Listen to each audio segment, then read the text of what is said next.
Hey, today I'm going to show you how to clean your mechanical keyboard. I like to start by just unplugging your keyboard from your computer. If you have a wireless, just make sure that it's turned off.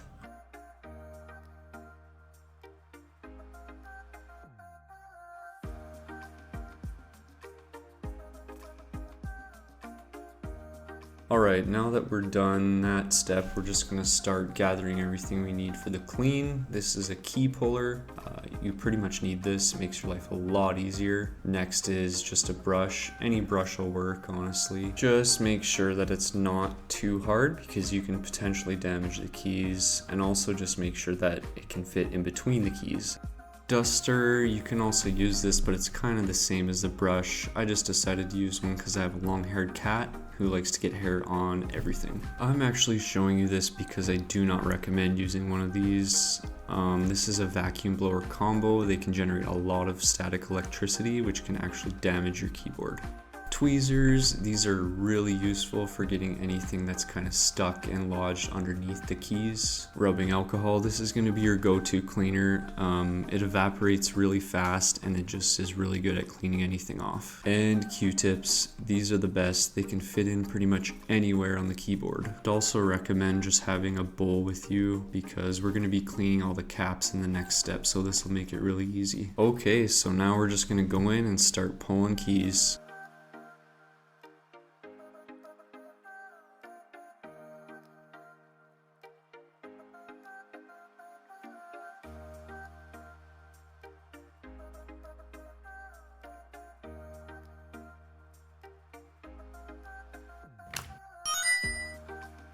Sweet, now that we're done that, you can see how disgustingly gross it is underneath. Actually, just kidding, it's not that bad. There's a few cat hairs in there, looks like some eyelashes, and just dirt and whatever else is in there.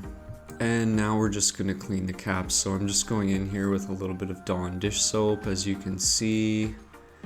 And then you're just gonna run some warm water. Make sure it's not hot because you can actually melt the caps. And then just kind of swish it around. Get the soap all incorporated. Yeah, so if they're super dirty, obviously you can take a lot longer with this step. You can even get like a toothbrush and detail clean the caps. In my case, they aren't that dirty, so.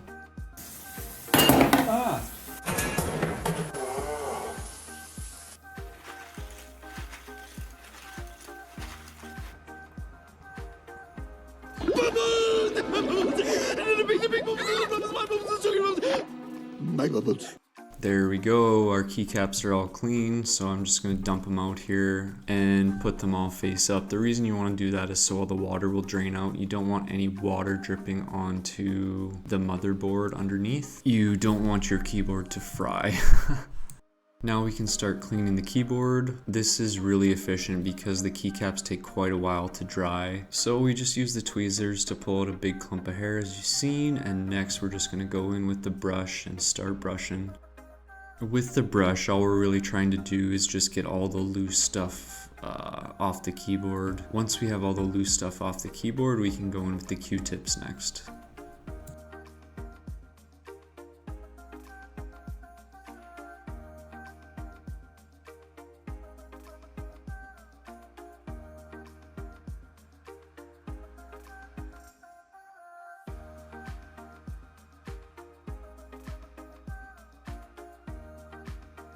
I wonder why we have to do this, hey Goose?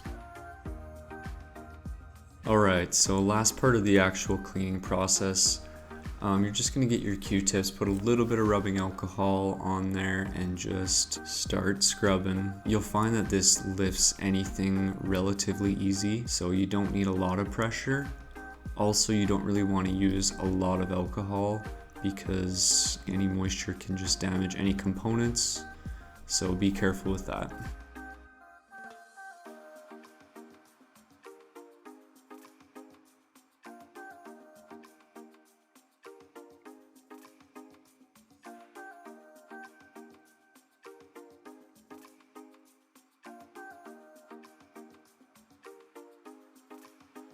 When you're putting the keys back on, you just want to put the keycap directly above the switch and push straight down.